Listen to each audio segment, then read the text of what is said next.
Hello, pyramid of chips.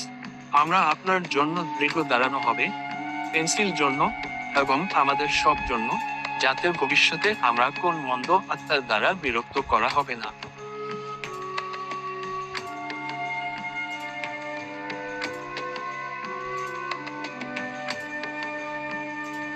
ঠিক আছে, এখন চলুন।